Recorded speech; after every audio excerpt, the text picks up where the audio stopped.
BJP बगैर चोरी किए, बगैर धन कुबेर के, बगैर झूठ बोले सरकार कभी नहीं बना सकती।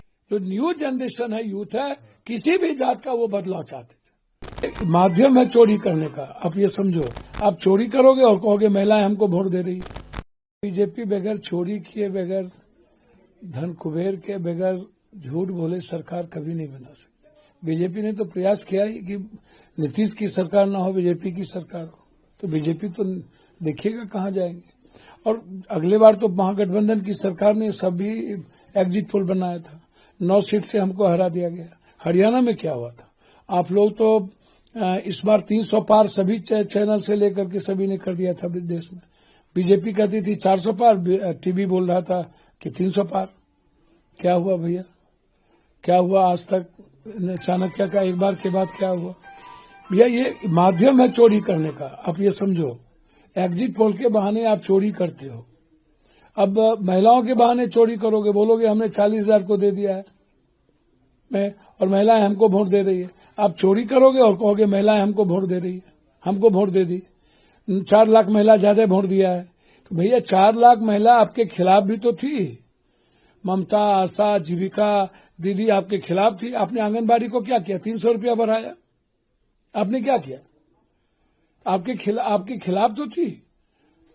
राम जाति की महिलाएं को आप देख लो, आप उठा करके देखो। अच्छा, जाति सच को कहां ले जाओगे आप मुस्लिम महिला को देखो, यादव के महिलाओं को देखो, शर्मा, ततमा, गोरी, निषाद, मला की महिलाओं को देखो। इस बार तो गोरी, निषाद, मला, ततमा, शर्मा, पान सभी समाज के लोग इंडिया गठबंधन के पक्ष में, चाहे वो 40% हो, 30% हो, चाहे कोई 50 है, कोई 80 भी है। राम समाज से तो 80-90 है। तो आप किस आधार पर कह रहे हो वो तो मुझे तो नहीं पता। और उसके बाद जीएनजी यूथ में 79-80 के लगभग परसेंटेज जो यूथ है वो बदलाव चाहते थे। वो बिल्कुल बीपीएससी, एसएससी जो हमारे नेता लगातार लड़ रहे हैं, या जो अत्यंत पिछड़ी जाति की बात हो रही है, अब देखना कल आपको पता चलेगा कि हम कहाँ हैं और कहाँ नहीं है।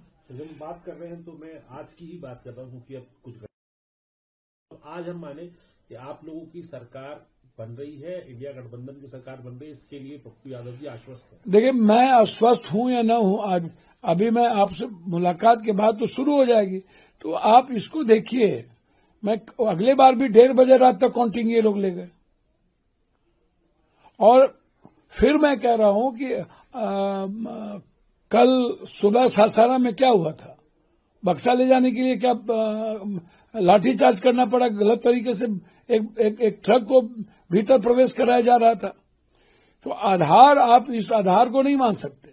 यह कहना कि फलना पार्टी को इतना परसेंटेज वोट आ जाएगा, कहां से आ जाएगा? 60 लाख वोट उन्हीं को मिल जाएगा। तो बिल्कुल एकदम आप इसको समझ लीजिए कि गलत तरीके से लोकतंत्र की हत्या करके, लोगों के अधिकार, मत का अधिकार का हनन करके और इंस्पेक्टर राज को कायम करके सत्ता में अगले बार भी बने रहना और फिर से चोरी करके सत्ता में आना, यह देश की डेमोक्रेसी के लिए सही नहीं है। आक्रोश बढ़ेंगे, गुस्सा लोगों में धीरे धीरे बढ़ती जा रही है। और मुझे लगता है कि जो मैं समझ रहा हूं कि एक दिन लोकतंत्र की रक्षा के लिए लोग सड़कों पर आ जाए। आखिरी और महत्वपूर्ण सवाल सर, आप जो कह रहे हैं इसका मतलब ये लग रहा है कि आपको एक प्रशासन कहीं ना कहीं जो है गड़बड़ियों के आप आरोप लगा रहे हैं और ये भी मान रहे हैं कि सरकार नहीं बनेगी। अच्छा अमित भाई, कैसे 160-65 की बात करते हैं? हम ये तो मान ही नहीं रहे सरकार नहीं बने। अगले बार तो आप हमको 9 वोट से हरा दिए ना भाई, तो 9 सीट से, ये तो दिख ही रहा है। और सीमांचल, कोसी, मिथिलांचल की स्थिति देख लो आप। इस बार एनडीए कहां है और इंडिया कहां है? वहां की जनता ने भरोसा किया इंडिया गठबंधन पर। आप किस आधार पर चुनाव जीतोगे भाई? फर्स्ट पोलिंग में 0.3 पॉइंट वोटिंग कम हुई और सेकेंड पोलिंग में 9% वोटिंग ज्यादा हुई, और उसके आधार को आप मान रहे हो महिला? तो कौन कर रहा है? महिला में किशनगंज भी है, अररिया भी है, पूर्णिया भी है, कटिहार भी है, सभी जगह है। और जो ये इलाका है लगभग अत्यंत पिछड़ी जाति, ओबीसी और माइनॉरिटीज का इलाका है। तो मुझे तो भरोसा है कि जनता ने हमें मैंडेट दिया है बदलाव के लिए।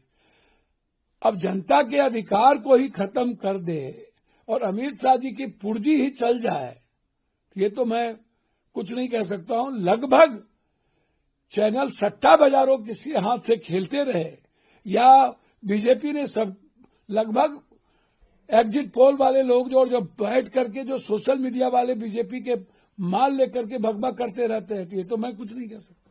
आप आश्वस्त हैं कि अगर जनता, मैं आश्वस्त इस बात को लेकर हूं कि जनता में गुस्सा थी, आक्रोश था और वो बदलाव चाहते थे। और जीएनजी जो न्यू जनरेशन है, यूथ है, किसी भी जात का, वो बदलाव चाहते थे।